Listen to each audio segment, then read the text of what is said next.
In the spring, David Bossie was banished from President Donald Trump's world, just like so many high-profile aides before him. It didn't last long. Story continued below. In just a matter of 6 months, Bossie has gone from confidant to pariah to confidant once again. He went from being a top campaign advisor and possible chief of staff candidate to the ostensible subject of a blistering Trump campaign statement issued after allegations emerged that Bossie was using one of his political groups to profit off the president's name. And then, just like that, he was back on Trump's call list, given a campaign role and welcomed on presidential trips. He accomplished the turnaround using a playbook that has become all too familiar in the Trump era: defend the president, keep company with those who could influence the president, and score a one-on-one meeting to make your case. There's always a pathway to redemption, said a former staffer who is also back in the fold after being pushed out at one point. Over the past few weeks, Bossie has seemed omnipresent at Trump events. He sat alongside Trump's top Capitol Hill allies at the House impeachment hearings. He flew with Vice President Mike Pence on Air Force 2. He was seen standing with Trump and Pence as they watched the House impeachment votes backstage at a Battle Creek, Mich. arena before a campaign rally, according to a person who was backstage. The campaign has also brought him on board, naming him the co-chairman of Trump's Maryland campaign team, and speaks regularly with the president and his re-election team, according to 6 people familiar with the situation.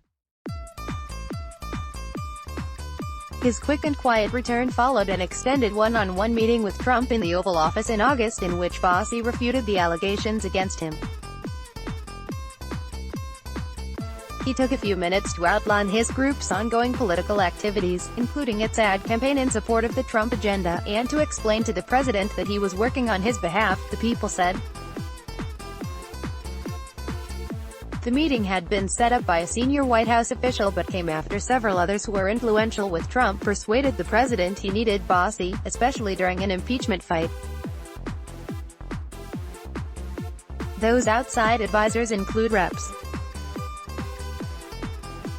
Mark Meadows and Jim Jordan, former White House Chief of Staff Reince Priebus, and former Trump campaign manager Corey Lewandowski, according to those familiar with the situation. Fox News host Sean Hannity also put in a good word for Bossie, according to one of the people. Hannity didn't return a request for comment. There's a handful of people in Washington, D.C.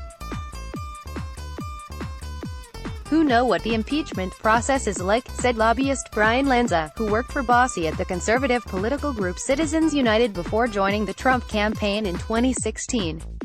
Dave Bossie not only knows the impeachment process, he knows how to fight the impeachment process, and that's what makes him a valuable asset to President Trump. Bossie isn't alone. Trump confers regularly with fired aides, including Lewandowski and Priebus. He is expected to bring back his ousted personal aide John McEndy to the White House. And he even appears to have forgiven former White House chief strategist Steve Bannon, who he once said was dumped like a dog by almost everyone, but now has promoted Bannon's new impeachment-focused radio show and podcast, War Room, at least 7 times on Twitter. Bossie declined to answer specific questions for this report, but did pass along a statement. "I've been a proud supporter of President Trump from the beginning," he wrote. During the 2016 campaign, I had the privilege to serve as his deputy campaign manager, and since he's been president, it's been my honor to help in any capacity I can. I look forward to continue working in support of President Trump's agenda and his re-election in 2020 to keep America great. While Bossie's career in politics spans back to Reagan era, he started to make a name for himself in conservative circles, investigating Bill and Hillary Clinton as a Senate and House staffer in the 1990s. Bossie's Clinton focus continued once he left Capitol Hill. At Citizens United, which Bossie would eventually lead, Bossie worked aggressively to file public records requests and lawsuits meant to uncover damaging information on Hillary Clinton.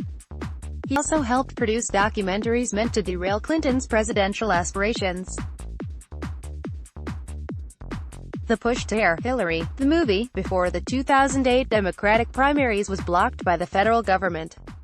A subsequent lawsuit over that documentary led to the landmark Supreme Court case that opened the door to more unregulated spending in elections from outside groups. In 2010, Trump came into Bossie's life.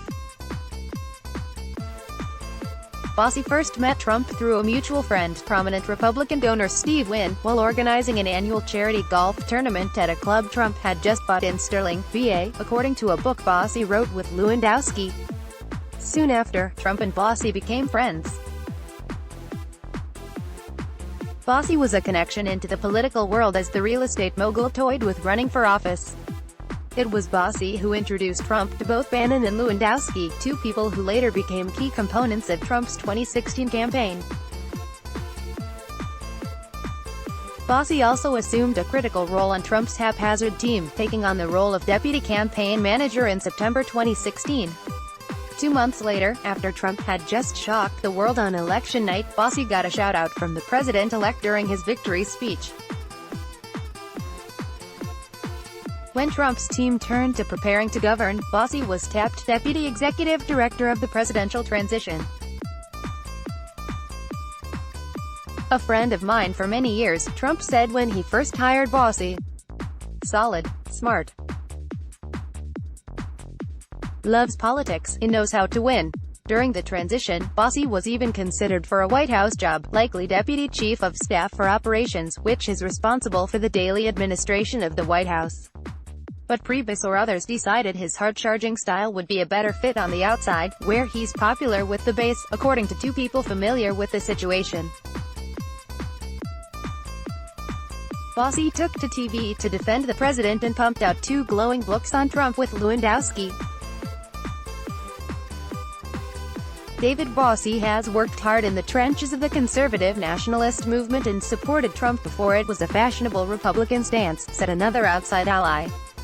He's very well regarded by the Trump base, loyal voters and activists. By late 2018, Bossie was well regarded enough that he was briefly mentioned as a possible candidate for White House Chief of Staff after Trump pushed out John Kelly in December. The White House needs a Bossie Chief of Staff, read an endorsement in the Washington Examiner at the time. The idea never took off.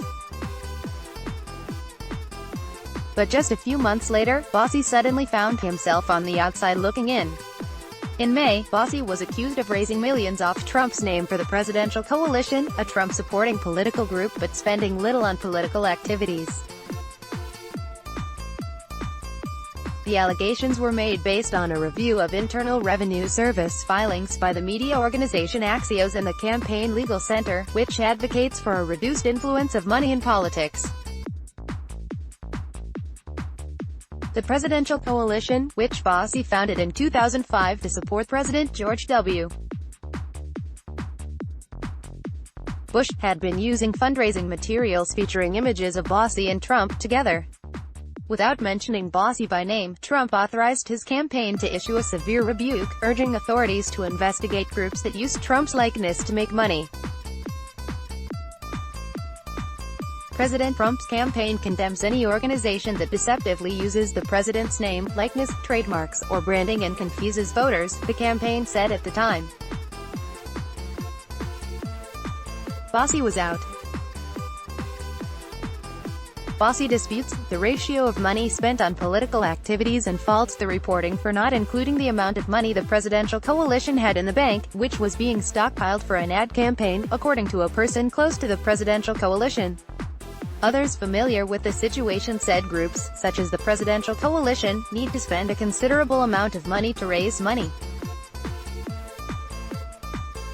Dave Bossie didn't do anything wrong, said Michael Caputo, who served as a campaign advisor in 2016. In reality, Bossie didn't even do anything differently. He was raising money the way conservatives have been fundraising for 40 years. President Trump may not like the way that works, but the president doesn't like the way Washington works. It is what it is. At the time, Bossie said he was being targeted by unabashed left-wing activists at the Campaign Legal Center, which has reported it received donations from left-leaning organizations. "We are unfairly targeted by left-wing smear tactics because we are outspoken defenders of the president," he wrote in a statement at the time. The Presidential Coalition, an affiliate of Citizens United, says it has spent $3 million in 2019 on promoting Trump's agenda and contributing to state and local candidates and groups. That includes $1.35 million on TV and Facebook ads opposing impeachment in 17 House districts in New Mexico, New York, Michigan and South Carolina. The group expects to spend roughly another $1 million on anti-impeachment ads after the House sends the articles of impeachment to the Senate, according to the person close to the Presidential Coalition. This past week, in response to questions about Bossie, the Trump campaign issued a glowing statement without mentioning the Presidential Coalition. David Bossie's hard work and dedication were key to President Trump's election in 2016, said spokesman Tim Murtaugh.